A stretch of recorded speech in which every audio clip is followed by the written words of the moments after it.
Hola, buenos días hermanos. ¿Qué tal? Que Dios los bendiga.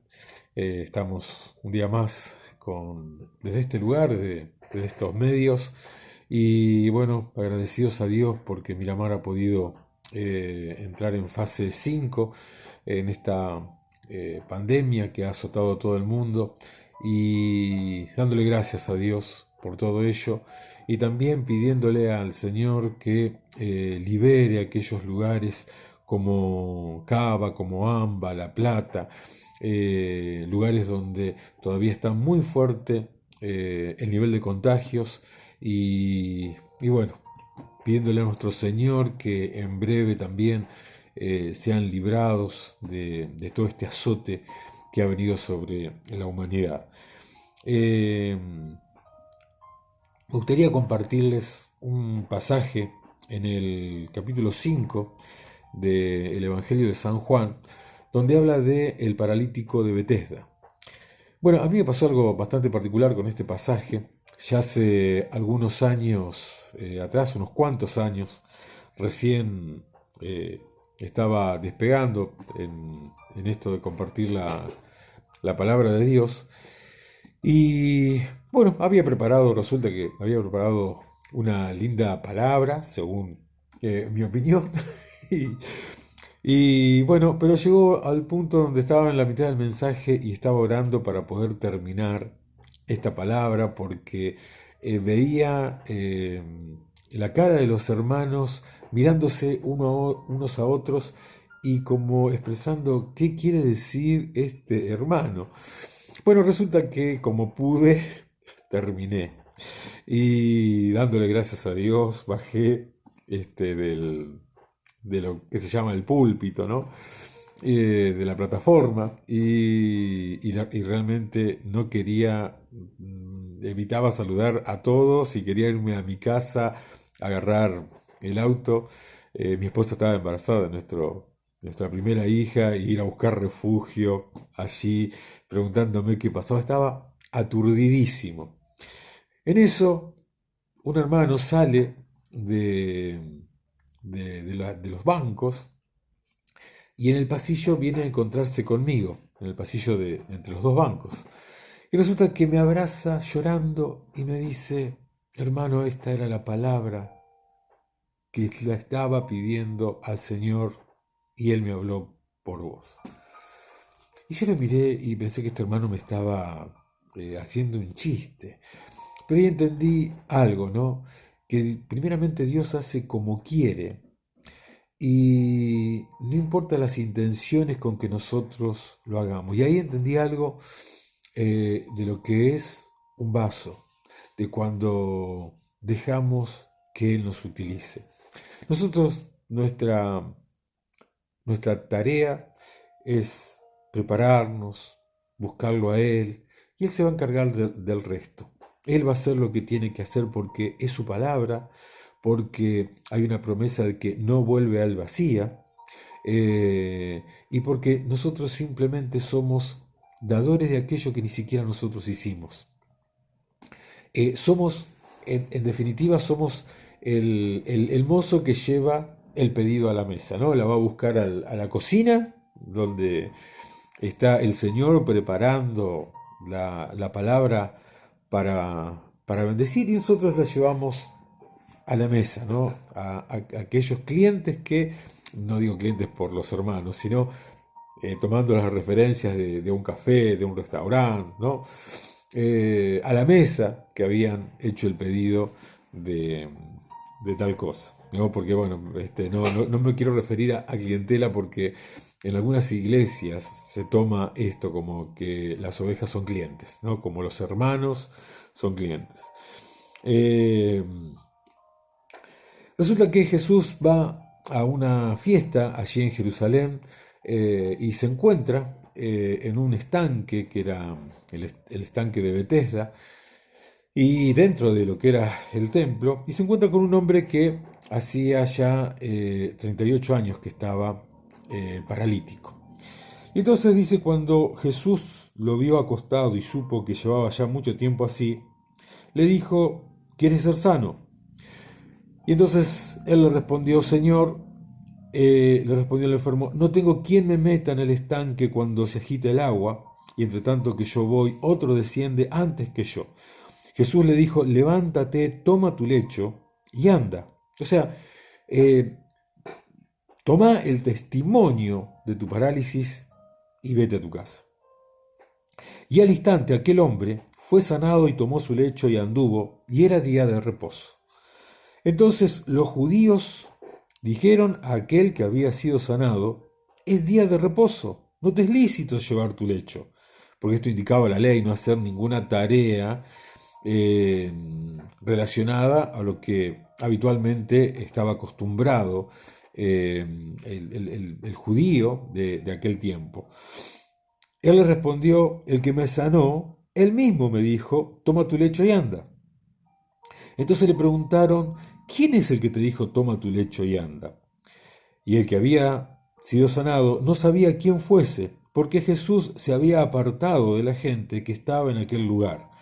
Después le halló Jesús en el templo y le dijo, mira, has sido sanado, no peques más para que no te venga alguna cosa peor. El hombre se fue y dio aviso a los judíos que Jesús era el que le había sanado. O sea, Jesús le había pedido que no dijese a nadie quién era el que lo había sanado. Sin embargo, él fue a los eh, sacerdotes y entonces dice, y por esta causa, por lo que este hombre había dicho, los judíos perseguían a Jesús y procuraban matarle porque hacía estas cosas en día de reposo. ¿Por qué Jesús la hacía? Jesús mismo dijo, yo soy Señor del día de reposo. Yo soy Señor del día de reposo. O sea, es el día de reposo se hizo porque yo existo. Acá vemos algunas cosas interesantes. Una es los 38 años que esta persona estuvo inválida, que tenía ese problema motriz en su cuerpo. Eh, Vemos también la falta de lealtad a aquel que le había hecho un bien, aunque él no supiese quién era, pero había una falta de lealtad. Había también algo que cuando él dice, entre tanto que yo voy, otro se mete antes que yo. Como culpando siempre a otros, ¿no? Como distanciándose de su problema y diciendo, a mí me pasa esto porque los demás no me ayudan. Pero hubo otro hecho en el Antiguo Testamento, en Deuteronomio, en el capítulo 2, verso 14, donde hay, bueno, Deuteronomio es algo así como repetirás, ¿no? Y es una repetición de los demás libros, desde el Éxodo hasta Números, donde Moisés hace un reconto de todas las cosas que el pueblo vivió. Entonces dice en el capítulo 2, verso 14, y los días que anduvimos de Cades Barnea hasta cuando pasamos el arroyo de Ceret fueron 38 años hasta que se acabó toda la generación de los hombres de guerra de en medio del campamento como Jehová les había jurado. Fueron 40 años en total entre que salieron de Egipto y llegaron a la tierra prometida, pero esos 38 años fueron de deambular en medio de un camino que, de haber hecho las cosas bien, simplemente eran entre 12 y 15 días, hasta el día de hoy, 12 y 15 días lleva a hacer ese trayecto a pie. Fue un tiempo prolongado. Pero fueron 38 años que este pueblo estuvo paralizado. Y fue casi por lo mismo, creo yo, que aquel paralítico de Betesda. Fue por sus palabras. Las palabras, uno no tiene idea lo que las palabras hacen en nuestras vidas, en la vida de las personas que queremos o que muchas veces decimos querer, porque las palabras atan o desatan cosas sobre nuestras vidas y sobre las personas. Si a una persona le estamos diciendo que nunca va a poder lograr algo, seguramente eso no lo va a lograr. Si nosotros en nuestra mente nos decimos que no vamos a poder llegar a hacer esto o aquello, y tenemos muchas probabilidades de que no lo logremos. ¿Qué había pasado con estos varones? Habían visto la gloria de Dios que se manifestaba en una nube que los cubría del sol en el ardiente desierto, y después cuando él desciende abruptamente durante la noche, la temperatura en ese mismo desierto, había una columna de fuego que iluminaba el camino, que proporcionaba calor, que no los dejaba que fallecieran en medio del desierto. Vieron milagros indecibles, pero sin embargo siempre iban y murmuraban contra Moisés, hablaban mal contra Moisés porque los había sacado para llevarlos al desierto, para morir. No hablaban tanto contra el Señor, hablaban contra aquel que Dios había levantado para sacar a ese pueblo.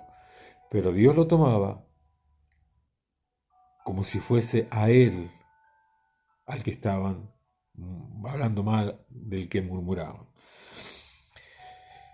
Eh, 38 años es mucho tiempo para estar paralizado por algo. Eh, Cuando yo me convertí, llevaría un año, 2 años más o menos, el Señor me había dado eh, una gracia para poder entender la palabra de Dios, y bueno, todo me deslumbraba, todo era un descubrimiento día a día, ¿no? Eh, un día llega un pastor a predicar a la iglesia donde me congregaba con mi familia, y ya les digo, esto fue cuando tenía 1 o 2 años de creyente, pero no es ninguna excusa esto. Eh, entonces el hermano comienza a predicar y yo en mi corazón dije: Señor, yo podría dar una palabra un poco mejor que este hermano. Bueno, el hermano no lo supo nunca.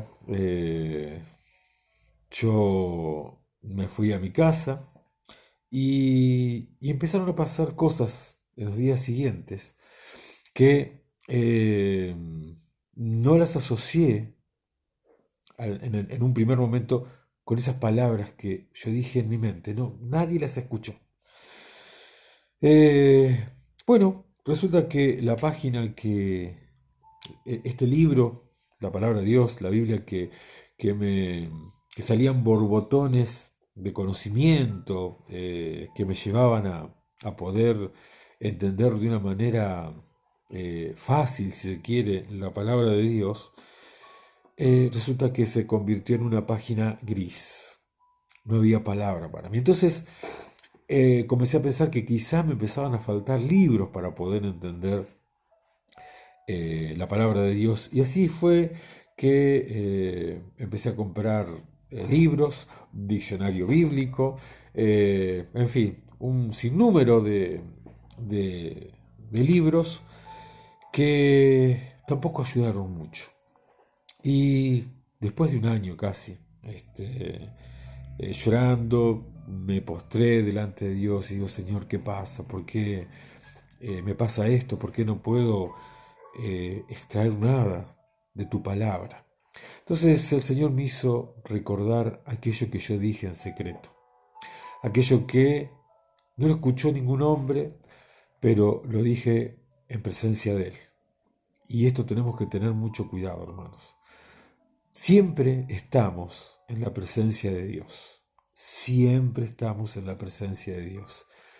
Cuidemos nuestros pensamientos. Por eso cuando Pablo habla de llevar cautivo los pensamientos a la obediencia de Cristo, habla de una figura militar, ya esto lo hemos dicho alguna vez, que es como llevar al enemigo a punta de lanza, ¿no? Que sienta en sus lomos que el soldado, eh, aquel que lo lleva prisionero, sienta que que en cualquier momento puede lancearlo si él hace algún intento de escaparse.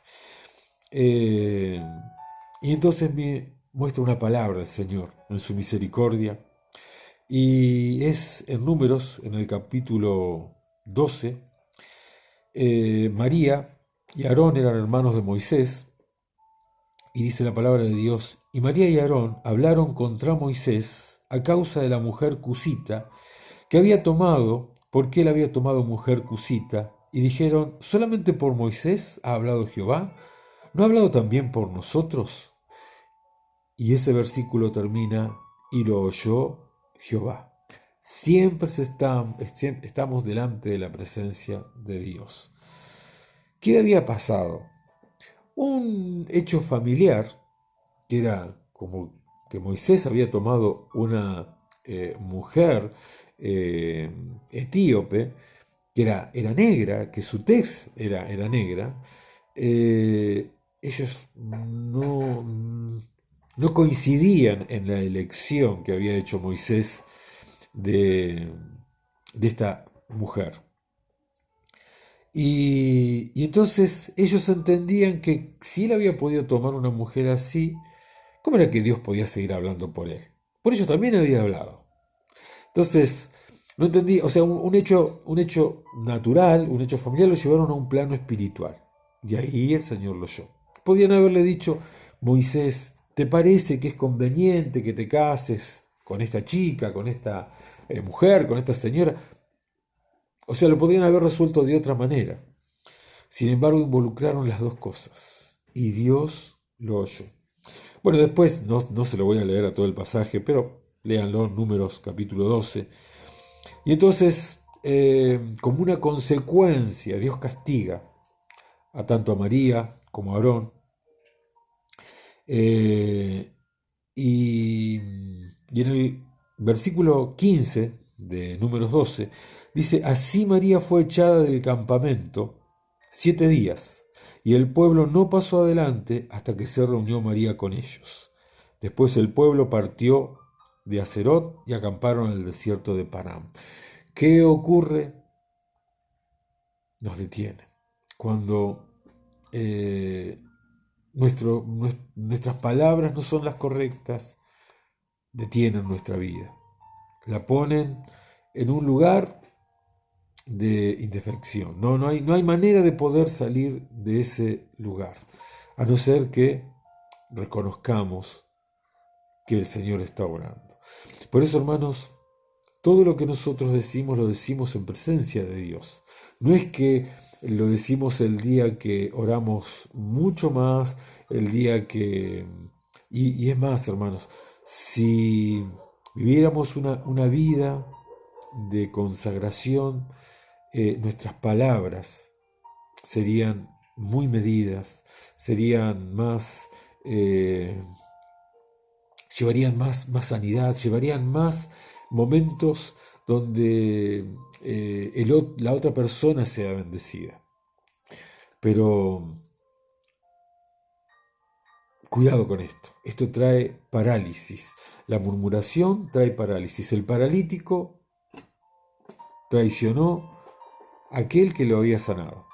Y no le interesó, sino que fue y le dijo: sí, fue esta persona el que, el que me habló. ¿Y qué ocurrió? Que dice que a partir de esas palabras perseguían a Jesús para matarle, porque hacía esas cosas en el día de reposo.